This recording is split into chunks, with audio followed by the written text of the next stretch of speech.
Students, मैं विशाल गुप्ता आपका teacher. आज मैं आपको क्लास 11 सब्जेक्ट अकाउंटेंसी के chapter financial statements with adjustments from the book of mister D के गोयल के क्वेश्चन नंबर 7 और 8 को इस वीडियो में कराऊंगा।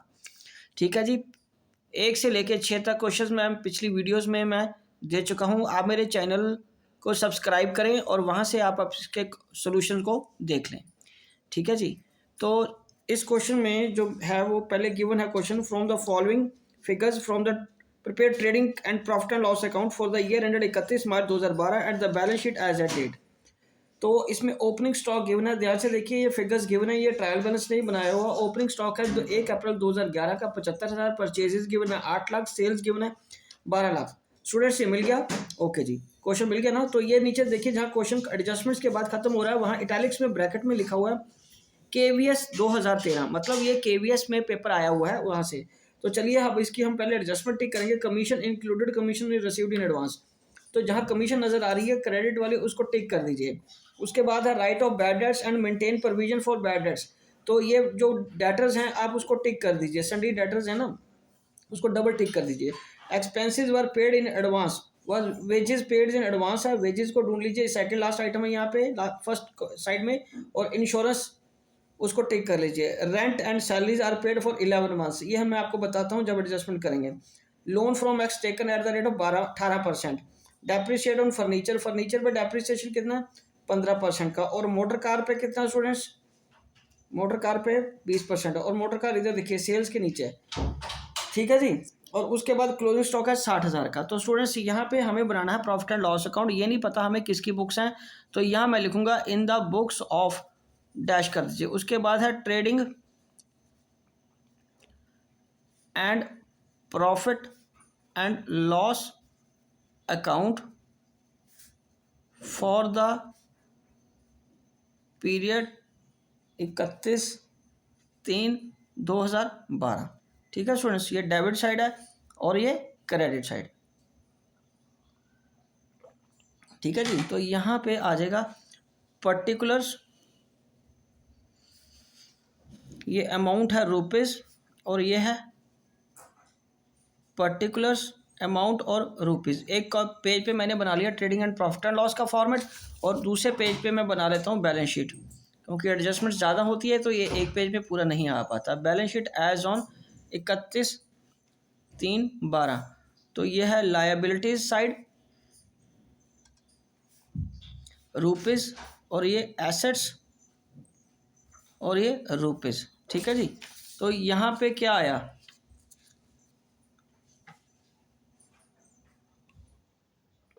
सबसे पहले देखिए तो हमारे पास ओपनिंग स्टॉक है, तो ओपनिंग स्टॉक लिखेंगे to opening stock. Opening stock कितने का है, 7th क्वेश्चन में 75,000 का। और उसके बाद टू परचेजेस कितने की हैं, परचेजेस हैं 8 लाख की। और क्या है, बाय सेल्स, बाय सेल्स कितनी है 12 लाख की, बाय सेल्स कितनी है 12 लाख की। उसके बाद मोटर कार, मोटर कार हम यहाँ पे लिखेंगे बैलेंस शीट में, मोटर कार कितने रुपए की मोटर कार है, 1.5 लाख रुपए की। और उसके बाद इसकी डेप्रिसिएशन कितनी है 20%, डेप्रिसिएशन 20%, तो 10% तो 15,000 होती है, 30,000 डेप्रिसिएशन लगी, तो 1,20,000 यहाँ पे आ जाएगा बाहर। और इसकी डेप्रिसिएशन में हम क्या करेंगे, यहाँ लिखेंगे to depreciation on motor car 30,000। उसके बाद क्या है, मोटर कार के बाद कार एक्सपेंसेस, वो P&L में आएंगे। कार एक्सपेंसेस वो है, कार एक्सपेंसेस कितने के स्टूडेंट्स, 42,000 के। ठीक है जी, 42,000 के कार एक्सपेंसेस है। उसके बाद है रेंट, रेंट क्या है 5,500 का। रेंट कितना है बेटा 5,500 का। पर वो ये क्या कह रहे थे एडजस्टमेंट में कि रेंट और सैलरीज 11 मंथ की पे किया है, तो इसका मतलब जब ही इसको हमने जितना भी है वो 11 मंथ का है। ठीक है जी, ये कितने का 11 मंथ का, और जब हम इसको 11 से डिवाइड करेंगे तो कितना आएगा 500, तो पर मंथ कितना आ गया 500। तो इसका मतलब ऐड आउटस्टैंडिंग कितना करेंगे, लास्ट एक मंथ का आउटस्टैंडिंग रेंट कितना है, एक मंथ का 500 रुपया, तो ये क्या आ गया 6,000। तो यहाँ पे भी रेंट लिख लेंगे, आउटस्टैंडिंग रेंट 500। स्टूडेंट्स 5500 रेंट था, वो कह रहा है 11 मंथ का पेड है, तो डिवाइडेड बाय 11 करोगे तो 500 ही आएगा ना। तो इसका मतलब 500 पर मंथ का पेंडिंग है, और वो लास्ट मंथ का कह रहा है कि मार्च मंथ का पेंडिंग है, एक ही मंथ का पेंडिंग है ना, तो 6000 आ गया। उसके बाद क्या है, टू सैलरीज भी यहाँ आएंगी। सैलरीज कितनी है बेटा, 35,200, और 35,200 को आप क्या करोगे, हाँ जी, 35,200 को आप 11 से डिवाइड करो, ठीक है जी। 35,200 को 11 से डिवाइड करो, वो 3200 आ जाएगा। तो इसका मतलब ऐड करोगे आउटस्टैंडिंग सैलरीज 3200 रुपया और ऐड कर दो, तो ये 38,400 बन जाएंगे, यहाँ पे 38,400 बन जाएंगे। तो यहाँ पे लिखेंगे आउटस्टैंडिंग सैलरीज 3200 रुपये का, ठीक है जी। उसके बाद हमें बैड डेट्स गिवन है, तो यहाँ पे मैं लिखूंगा to provision for doubtful debts, और यहाँ बैड डेट्स कितने के हैं, 1500 के। बाकी एडजस्टमेंट मैं बाद में करता हूँ, क्योंकि बाकी चीज़ें भी। उसके बाद लेस ओल्ड प्रोविजन कितने की माइनस करनी है हमें, 8100 की, ठीक है जी, 8100 की। और वहाँ पे इस तरफ क्या है, कमीशन बाय, लास्ट आइटम कौन सी थी, बाय कमीशन कितने की है बेटा, कमीशन है 4600 की। और नीचे एडजस्टमेंट क्या है कमीशन की, 1600 बीइंग रिसीव्ड इन एडवांस, तो यहाँ से लेस कर देंगे रिसीव्ड इन एडवांस 1600, तो ये आ गया 3000, ठीक है जी। तो ये रिसीव्ड इन एडवांस कमीशन कितनी लिखेंगे, 1600। उसके बाद कमीशन के बाद टू वेजेस, ये क्या आएगा, वेजेस 1,25,000, वेजेस कितने की हैं, 500 रुपया और आउटस्टैंडिंग है, add outstanding 1,30,000, add outstanding wages,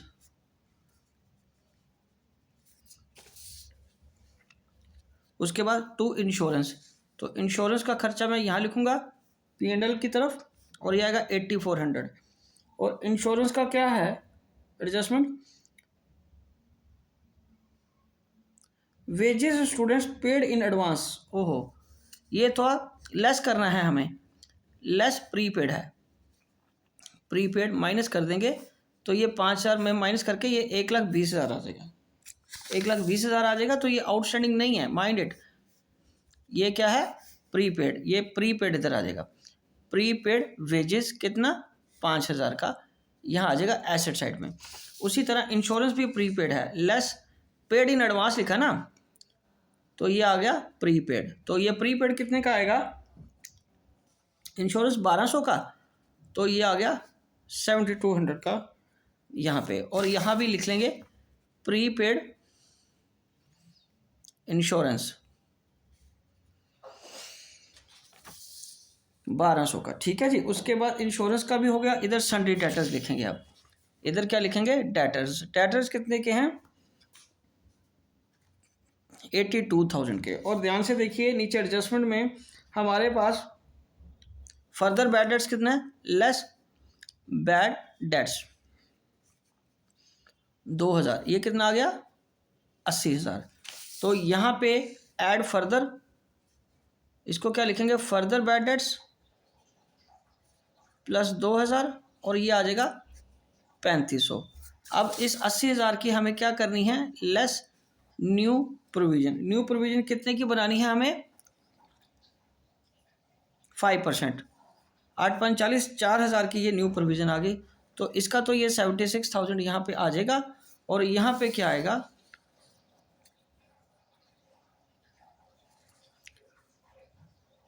add new provision कितना, 4,000 का, कितना आ जाएगा 4,000 का, तो ये कितना बन गया 7,500। बट ओल्ड प्रोविजन कितनी, 8100 की, इसलिए ये फिगर यहाँ ना आते हुए यहाँ लिखोगे by provision for doubtful dates, reduced होगी ना, तो 600 रुपये आप यहाँ लिखोगे। ये जो 600 रुपये आया ना वो यहाँ लिखोगे। ओके जी, वैसे तो यही आनी थी पर ओल्ड प्रोविजन ज़्यादा है और नई मिला के भी कम बन रही है, तो इसका मतलब हमारे पास लॉस कम हो गया ना, तो वो इस तरह लिख देंगे। ओके जी, उसके बाद लोन है, लोन फ्रॉम एक्स, ये आएगा लोन फ्रॉम एक्स, कितना 10,000 का। पर इसमें एडजस्टमेंट गिवन थी, एडजस्टमेंट में क्या कह रहा है वो कि हमें लोन फ्रॉम एक्स 18% देना है ब्याज, तो ऑलरेडी ब्याज लगा हुआ है, हाँ जी लगा हुआ है, कुछ तो लगा हुआ ना। टू इंटरेस्ट ऑन लोन कितना है, वो ब्याज 1500, ठीक है जी। और वो क्या कह रहा है कि एक्स का लोन 10,000 है और उसका ब्याज कितना परसेंट है, 18%, तो 1800 होना चाहिए, तो 300 फिर और आउटस्टैंडिंग है 1800 करने के लिए, ठीक है जी। तो ये आएगा ऐड आउटस्टैंडिंग इंटरेस्ट, तो यहाँ पे ये प्लस के साइन के साथ आ जाएगा और यहाँ मैं फिर लिखूँगा आउटस्टैंडिंग इंटरेस्ट ऑन लोन 300, ठीक है जी। उसके बाद फर्नीचर, यहाँ पे आ जाएगा फर्नीचर, फिक्स्ड एसेट है तो यही आएगा। फर्नीचर कितने का है, 20,000 का। और डेप्रीसिएशन कितनी है उसकी, फर्नीचर की डेप्रीसिएशन 15%, तो लेस डेप्रीसिएशन 3,000, ठीक है जी। तो यहाँ तो 17,000 आ जाएगा और यहाँ क्या आएगा, टू डेप्रीसिएशन ऑन फर्नीचर 3,000, ठीक है जी। उसके बाद क्या चीज़ है, फर्नीचर के बाद लैंड एंड बिल्डिंग, तो लैंड एंड बिल्डिंग यहाँ आ जाएगी, लैंड एंड बिल्डिंग यहाँ आ जाएगी। लैंड एंड बिल्डिंग कितने की है, 2 लाख रुपए की। और इधर क्या है, और कैपिटल, कैपिटल कितने का है, 2,50,000 का। और क्रेडिटर्स कितने गिवन है, क्रेडिटर्स हैं आपके 91,300 के। और इधर से हमें माइनस करना है लेस रिटर्न्स, रिटर्न इनवर्ड क्या है, वो सेल रिटर्न है, और 7,500 मैं यहाँ से माइनस कर दूंगा। और दूसरे रिटर्न आउटवर्ड कितने हैं, 6,000। उसके बाद कैश इन हैंड, उसके बाद कैश कितना है, 16,400। और क्या है, क्लोजिंग स्टॉक, क्लोजिंग स्टॉक कितना है, 60,000 का, ठीक है। तो भी यहाँ भी आ जाएगा बाय क्लोजिंग स्टॉक 60,000 का, ठीक है जी। अब कोई और एडजस्टमेंट बची है, नहीं, ठीक है, सब कुछ हो गया, ठीक है जी। तो अब हम इसका जीपी वगैरह निकालेंगे सारा। जीपी निकालने के लिए पहले ये जो सेल्स गिवन है इसमें से 12 लाख में से 7,500 माइनस कर दो, तो कितना आ जाएगा, 11,92,500 और 60,000 ये आ गया, 12,52,000 ये आ जाएगा टोटल इसका। उधर 8 लाख में से 6,000 गया तो 7,94,000 यहाँ आ जाएगा टू ग्रॉस प्रॉफिट, 75,97,120। तो ये माइनस करने के बाद आ जाएगा 2,63,500, 12,52,000, ठीक है। और यहाँ पे आ जाएगा बाय ग्रॉस प्रॉफिट 2,63,500। तो ये करने के बाद आपका यहाँ से हम अब कैलकुलेट करेंगे नेट प्रॉफिट, 2,63,500, 600 और 3,000 इसको मिला के बन जाएगा 2,67,100, ठीक है जी। अब ये सारी आइटम्स को, दूसरी साइड के आइटम्स को टोटल को ऐड करो, 3,000 जम 1,800 plus 7,200 plus 30,000 plus 42,000 plus 6,000 plus 38,400 minus 2,67,100, ये आ जाएगा 1,38,700, 1,38,700 700 टू, ये आ जाएगा net profit, transfer to partners capital account profit, ठीक है, नेट प्रॉफिट आ गया। अब ये हम क्या करेंगे ऐड कैपिटल में, तो इसको कर दो ऐड कैपिटल में एनपी 1,38,700, तो ये टोटल बन जाएगा 3,88,700। तो अब इन दोनों साइड्स का टोटल करेंगे, ठीक है जी। तो ये देखो क्रेडिटर्स कितने हैं 91,300 के, ठीक है जी। उसके बाद है 300 plus 500 plus 3,200 plus 1,600 plus 10,000 plus 3,88,700, ये आ जाएगा 4,95,600, ठीक है जी। ये साइड आ गई। अब उसके बाद दूसरी साइड का टोटल चेक कर लो, 16,400, 60,000 माइन 5,000, 1,200, 76,000, 1,20,000, 17,000 और 2,00,000, ये आ जाएगा 4,95,600। तो ये है ट्रेडिंग अकाउंट। एक बार मैं दोबारा आपको दिखा देता हूँ, ये है ट्रेडिंग अकाउंट, ये है आपका P&L। आप स्लो करके पॉज करके क्वेश्चन साथ के साथ करते जाइए, आपको कोई दिक्कत नहीं आएगी, ठीक है जी। ओके जी। और ये देख लीजिए एक बार फुल फ्लैश बैलेंस शीट, इसकी complete balance sheet 7th question की। आप क्वेश्चन करने से पहले 7th क्वेश्चन का एक बार आंसर मिला लो, फिर देखो जो बुक में आपकी वही आंसर है, तो ये क्वेश्चन को कंटिन्यू करो, ठीक है जी। चलिए ओके जी, चलो ठीक है। अब हम शुरू करेंगे 8th क्वेश्चन।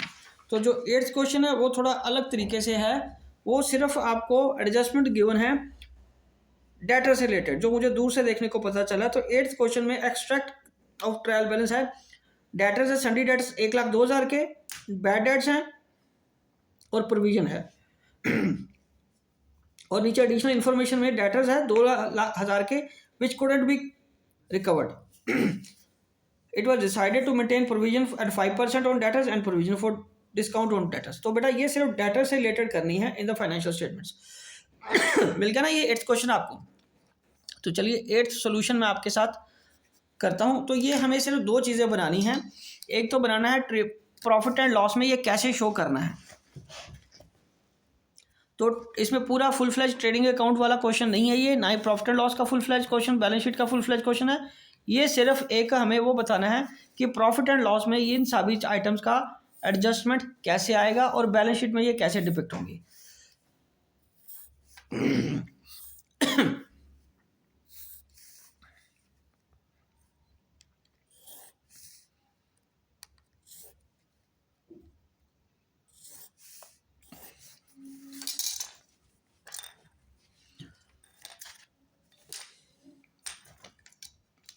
ये देखिए यहाँ बनेगा प्रॉफिट एंड लॉस अकाउंट, ठीक है जी। 8th क्वेश्चन में ये डेबिट साइड है, ये क्रेडिट साइड है, आपको पता है ये रुपीज़ है, ठीक है।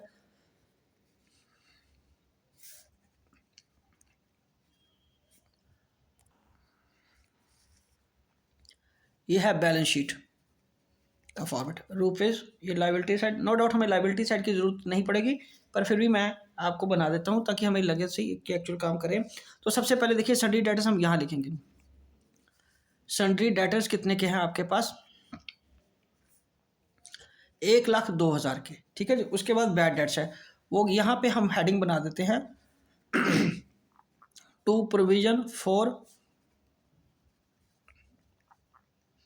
डाउटफुल डेट्स, कितने का, यहाँ पहले आएगा बैड डेट्स कितने के 1,400 के, ठीक है। उसके बाद लेस फर्दर 2,000 के फर्दर है ना नीचे जो गिवन है, तो ये 1,00,000 ही आ गया। उसके बाद यहाँ ऐड कर दो फर्दर जो एडिशनल थे एडजस्टमेंट में। उसके बाद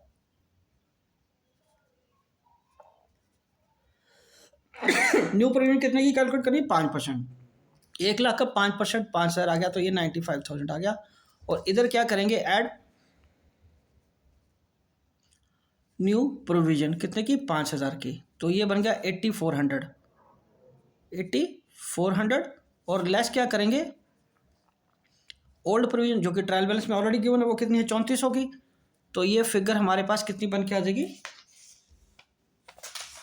5,000 की।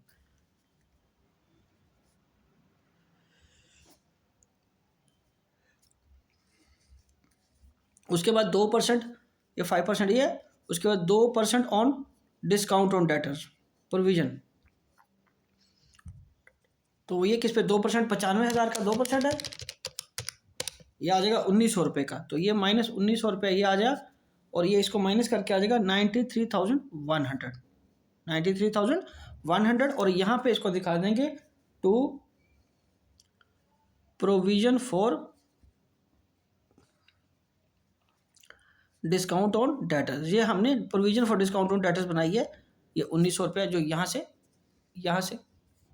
कैलकुलेट की है, इसकी डबल एंट्री की एडजस्टमेंट यहाँ आ जाएगी। ठीक है जी, बहुत सिंपल क्वेश्चन होता है स्टूडेंट्स, इसको घबराने की बिल्कुल जरूरत नहीं है। आप लोग, बहुत सारे बच्चे ऐसे हैं कि जो इस क्वेश्चन को देखते ही छोड़ते हैं, यार बाबा हमारे बस का नहीं है, ऐसा कुछ भी नहीं है, बहुत ईजी है। मैं आपको बताता हूँ, ये देखिए, सबसे पहले आपने ये डेटर्स लिख लेने हैं, और जो डेटर एडजस्टमेंट में गिवन है वो माइनस कर दो, रिमेनिंग डेटर्स आपके ये रह गए। उसके बाद न्यू प्रोविजन माइनस कर दो 5% कैलकुलेट करके, तो ये 95,000 रह गया। उसके बाद ये 2% उसका निकालो और ये कैलकुलेट करके यहाँ फिगर आ जाएगी डेटर्स की। और उधर P&L में to provision for doubtful debts का हेडिंग डाल के आपने क्या करना है, बैड डेट्स 1400 है एंड फर्दर बैड डेट्स तो 2,000, ये जो लिखे थे हमने वो यहाँ ऐड हो जाएंगे, क्योंकि उसकी डबल एंट्री रहती है अभी 3400 प्लस न्यू प्रोविजन जो ये कैलकुलेट किया हमने 5,000, और ये यहाँ ऐड हो जाएगी 8400, और ओल्ड प्रोविजन जो ऑलरेडी ट्रायल बैलेंस में गिवन थी वो 5,000 लिख ली, और ये 1,900 जो निकाला था, कैलकुलेट किया था हमने, वो यहाँ पे डबल एंट्री पूरी हो जाएगी। ठीक है जी, तो स्टूडेंट्स इसी के साथ ये क्वेश्चन कंप्लीट होता है। आई होप कि आपको अच्छी तरह समझ आ गया होगा। ठीक है, आप इसी तरह मेरी वीडियोस देखते रहिए, मेरे चैनल को सब्सक्राइब करना, शेयर करना और लाइक करना ना भूलें। ठीक है जी, मिलते हैं फिर अगली वीडियो में अगले क्वेश्चंस के साथ। Okay, done.